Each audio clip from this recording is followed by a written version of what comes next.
na ito ay napila pa noong December 2024. Pagkatapos nun, a second impeachment complaint later in December, 4 December, was also endorsed and filed in the lower house. A third impeachment complaint was also filed on the 19th. So, bale, 2nd December, 4th December, 19th December, andyan na, klaro na yung impeachment complaint na nandyan sa house.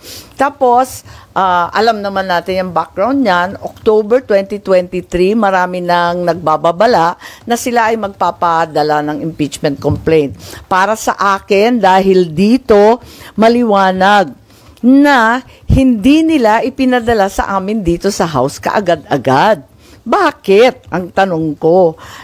Bakit wini-withhold? Kung wini-withhold nila, abay sila pala ang nagpatagal nitong lahat. Despite the lapse of 2 months, no action was taken to transmit to the Senate or refer any of the first 3 verified complaints. Only on the 5th of February, a 4th impeachment complaint was endorsed and signed and finally sent to the Senate. So, para sa akin, kinakailangan alamin kung tama rin ang ginawa ng Kongreso. Sinasabi nila dinelay ng Senado. Ang akin, teka muna, sino ba talaga ang nag-delay niyan? At ngayon, violative na of the 1-year ban on filing impeachments. Ma'am, do you think it will cross over to the 20th Congress? Hindi nga ako naniniwala dyan kasi may ruling naman, may rules ang Senado. All pending matters and proceedings shall terminate upon the expiration of 1 Congress, may be taken up by the succeeding Congress as if presented for the first time. Klaro naman sa atin, kapag nagtapos sa June 11, ang 19th Congress, dapat mag-file ulit ang House of Representatives ng panibagong articles of impeachment. Tulad ng lahat ng ating mga batas, umaabot ng 3rd reading, pag kinapos ang oras, back to square one. Ma'am, anong sagot nyo dun sa mga sa UP Law faculty, I think Senator De Lima, Senator Drilon, all of these other people who are insisting that you should conduct the trial in accordance with the Constitution dahil nga sabi forthwith?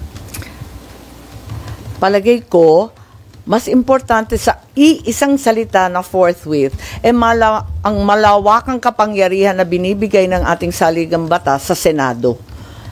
So, sa palagay ko, maraming otoridad na nagsasabi hindi pwede at ginagalang natin sila, pero sa kabila nun, ang pinakamaliwanag, ang Senado, ang may kapangyarihan magdesisyon kung ano talaga. Para sa akin, kaduda-duda ang validity, ang tamang pagpadala at endorsement ng Congress. So, depende yan. Mauuwi sa botohan. Dahil alam naman natin, ang impeachment, hindi naman siya legal. It is a fundamentally political process. And it is an effort by politicians to find accountability, di ba? Kaya, ayun, ang kapangyarihan nasa kamay talaga ng Senado. Ay manunumpa ang Senate President bilang presiding officer. Pangalawang step, pasusumpain niya kaming lahat ng mga senador bilang senator judges. Kasunod niyan, finally, once and for all, babasahin sa amin ang articles of impeachment. Pero lahat ng yan, maaring hindi umabot sa 1 oras. Kasi originally, ang magiging presentation muna ng articles of impeachment bago daw mag-convene bilang impeachment court. Ayon sa pagkaalam namin sa konstitusyon at sa rules of impeachment, yung kwento ko po yung sequence of events. Manumpa ang presiding officer, manumpa ang senator judges, babasahin ang articles of impeachment. So, kailangan po ba yung prosecution team ng House yung magbasa on the floor nung articles of impeachment o pwede na yung Senate Secretary as the clerk of court ng impeachment court?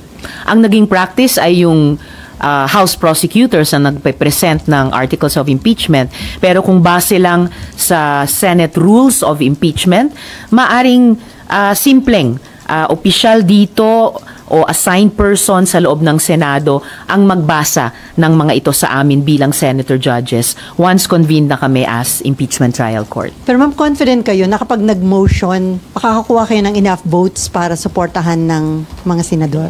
It shouldn't even require. Hindi na Sapat kailangan? no. Ayon sa mismong konstitusyon, hindi kailangan yung approval ng majority para lang simulan ang aming tungkulin sa impeachment process. Pero kung kakailanganin pa ng isang motion, yan ang aming gagawin ni Senator Coco. So pag nag-motion kayo, no more debates, no more nabutuhan, dapat tuloy na agad yung... Ideally, sasabihin lang ni Senate President na inaaprubahan niya yung aming motion.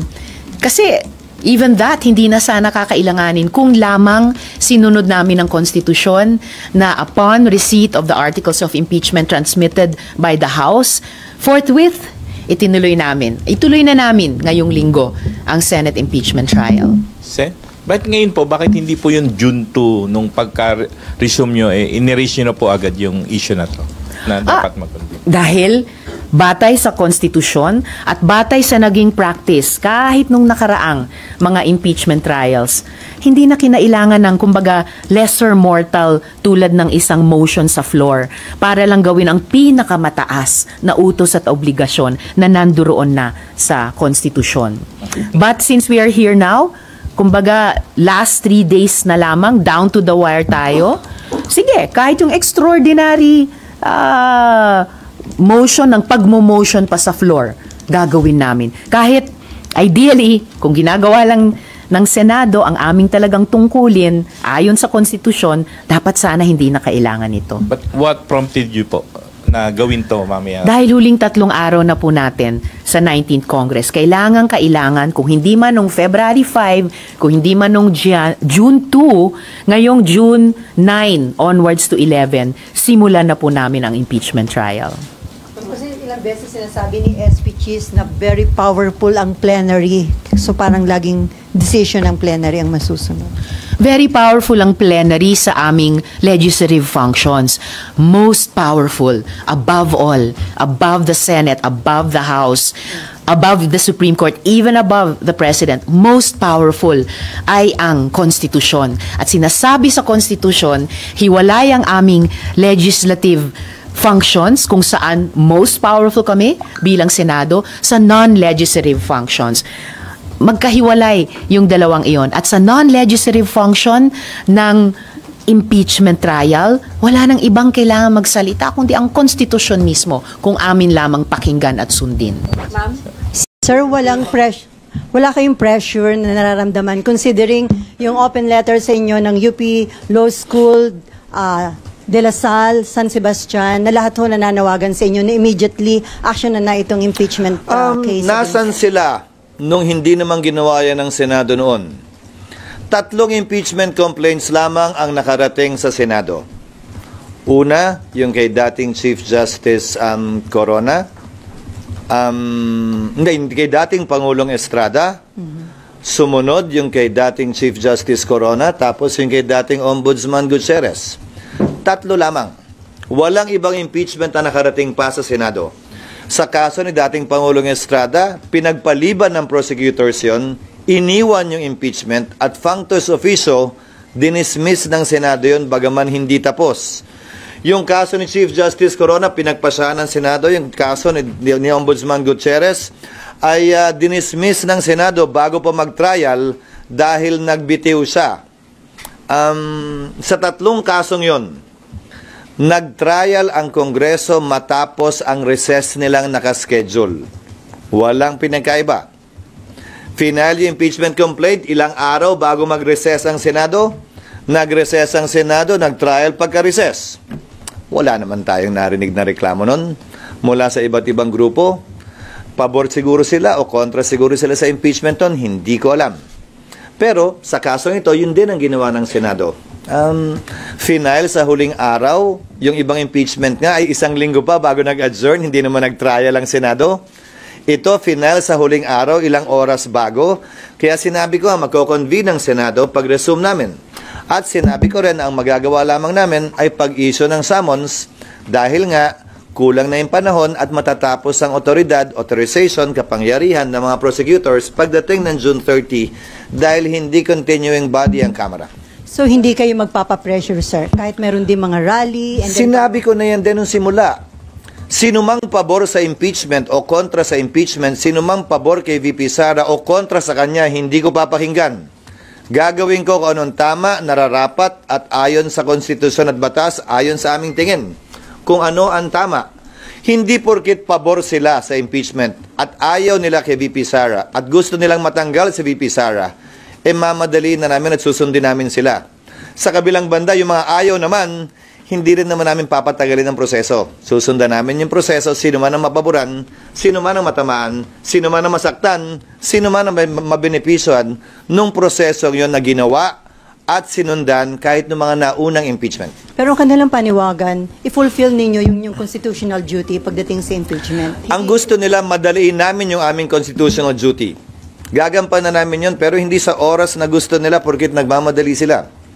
Wala namang nagsabing hindi namin gagampanan yun dahil sabi ko nga, proseso ito na dapat sundan at sinusundan. Hindi sa oras na gusto nila, hindi sa pinili nilang panahon. Halimbawa, gusto nila mag-trial kami sa recess. Maliwanag na bawal at illegal yun. Kung sinunod namin sila sa kagustuhan nila, then nagkaroon pa ng dagdag na bala ang nasasakdal si VP Sara, maaaring iakit na naman sa Korte Suprema at maging problema na naman nating lahat. Hindi dahil mapapaboran siya o hindi siya mapapaboran, pero dahil magkakaroon ng constitutional crisis kung saan maaaring pigilan ng Korte ang Senado sa sinimulang trabaho niya. SP, di ba yung Constitution po mismo nagsabi na madali? Sinabi yung forthwith shall proceed forthwith. Oo, pero ulitin ko, forthwith pa rin naman yung konstitusyon na nung hindi nag-trial ang Corona, ang Estrada at ang Gutierrez. Hindi naman nagbago yung provision ng konstitusyon na yun pa rin. Nagreklamo ba kayo? Nagreklamo ba sila? Wala naman. Siguro, dahil tutol sila sa impeachment. Hindi ko alam. Pero tutol ka man o pabor, dapat pareho mag-apply at pantay na mag-apply ang rules.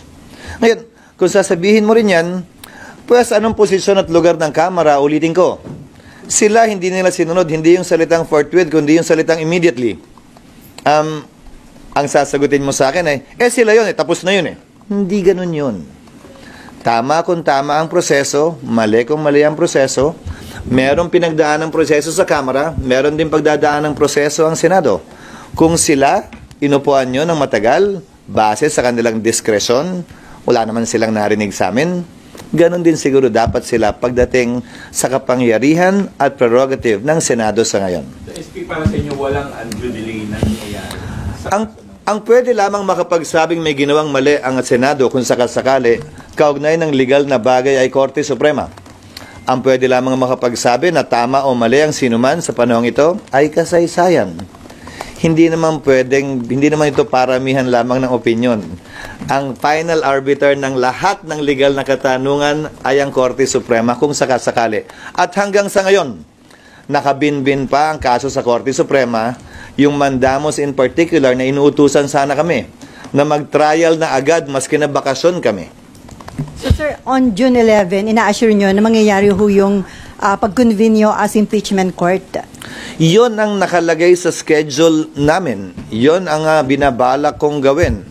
Pero gaya ng sinabi ko, lahat ng bagay ay dadaan sa motion. Lahat ng bagay ay dadaan sa plenary action. Nung sinet ko ng June 2, wala namang nag-object na miyembro. Nung nireset ng June 11, bagaman may agam-agam, wala namang nagmotion para mas maaga. Malayang magagawa yun ni naman kung sakasakali. Pero, dahil nga walang gumawa nun, yun na naging kapasahan na ng Senado bilang isang institusyon.